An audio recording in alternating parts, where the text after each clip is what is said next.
While living a reclusive life, ABBA's blonde star Agnetha Fältskog began a romantic relationship with her stalker, a relationship that lasted for 2 years. Ever since I was a child, I was crazy about her. And now here she was, sitting on my lap. It was a dream. Gert van der Graaf, the Dutch forklift truck driver who stalked Agnetha, said he fell in love with her while watching ABBA perform Waterloo in the 1974 Eurovision Song Contest when he was just 8 years old. That moment marked the beginning of a lifelong obsession. Är det här någonting som bekymrar dig? Ja, det är det.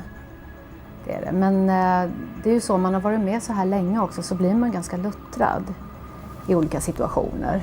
After ABBA disbanded, his obsession deepened. Van der Graaf located Agnetha on an island in Stockholm, where she was leading a reclusive life, and bought a nearby cabin that he turned into a shrine to her. I always have a picture of her nearby. I always want to be able to see a picture of her. Years of harassment ensued, during which he wrote her hundreds of letters. On her 47th birthday, he introduced himself during a walk, saying he was the fan who had left her gifts. I looked Agnetha straight in the eye. It was my boyhood dream come true. Van der Graaf claims they grew close after he told her about a car accident he had. He says she visited him, they had coffee, then kissed the next day, and slept together on the 3rd. Yes, Agnetha, she was my first. I've had girlfriends before, but never any sexual relationships. Agnetha said his courting of me was very intense and went on for a very long time. In the end, I couldn't resist him anymore. I got the feeling that she didn't know that Mr. van der Graaf was actually what I would say sick. At the time, Agnetha was in a fragile state. She had endured 2 divorces, the suicide of her mother, her father's death, a serious bus accident, and long battles with agoraphobia and depression. According to Van der Graaf, their relationship lasted from 1997 to 1999.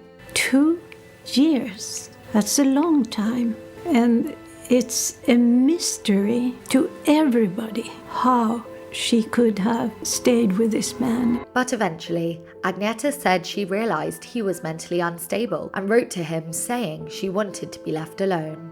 However, he resumed his pursuit, this time more intensely. He appeared at her kitchen window, followed her in public, and sent her disturbing letters. I never really understood why we broke up, so I decided, despite all the security around her home, to go up to her house. Frightened, Agnetha contacted the police. He was convicted of harassment and deported to the Netherlands twice in 2000 and 2003. Kjenner du at kjærligheten har oftest gjort deg besviken eller glad i livet? Svår privat fråga, men den kommer och går. He received a restraining order and a suspended sentence, but still, he kept coming back. Without opening the door, she shouted, "I want you to leave."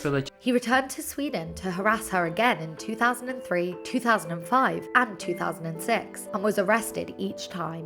My future depends on what happens when my deportation order from Sweden expires. He was later diagnosed with erotomania, a rare delusional disorder in which someone believes a public figure is in love with them. I think he's sick on the inside, really sick. But Van der Graaf has never fully accepted the diagnosis, and to this day, his obsession with Agnetha hasn't ended.